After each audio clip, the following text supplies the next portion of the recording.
Police have released photos of two men who drowned in the St. Johns River last night. We're told 21-year-old Ahndray Clay jumped off the Green Cove Springs Pier as a dare to swim to a floating dock nearby. He went under, and 23-year-old Billy Joe Hammonds jumped into the river to help.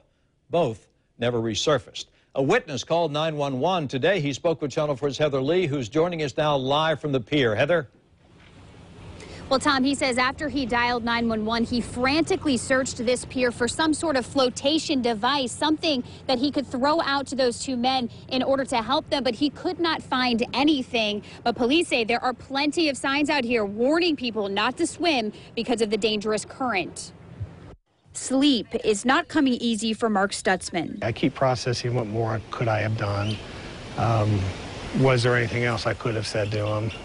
The second one was so close. The one of the police officers, I admire them so much, he jumped in. His mind running wild. He jumped into some pretty rough water and risked his own life. After witnessing such a tragedy. While I was on with 911, I was doing everything I could to encourage him to hang on. It's so hard to talk about. The faces and final words, they're hard to forget.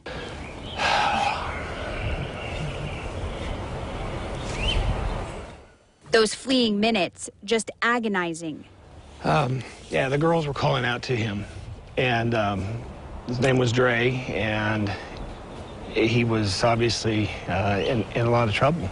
And I kept trying to tell him that I had help coming and to hang on, and he finally, after his friend left him, he finally went under. Stutzman says he contemplated jumping in too, but he knew if he did, he may not make it out himself. The waves were rough and the river floor was mucky. Now, that was my first reaction. Once I'd called 911, I started surveying the area, looking for any kind of flotation device.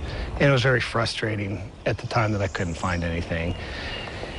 And even if I did, the conditions were that I wouldn't have been able to throw it that far. So instead, he yelled, hoping his voice would reassure them help was on the way. I started watching the clock to see how long he was under, to let the rescuers know.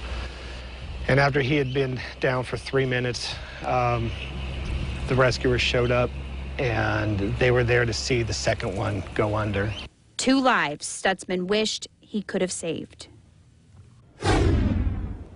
Now, we spoke to the Green Cove Springs Police Department about why there are no flotation devices out here. They say they don't have any of them out here because they don't want to encourage people to swim. And again, they say they have plenty of signs out here warning people of the dangers if they do end up getting in that water. So they ask that you do not get in that water. Now, we know that those 2 men were taken to the medical examiner's office, and then their bodies will be released to the families. For now, we're live. Heather Lee, Channel 4, the local station.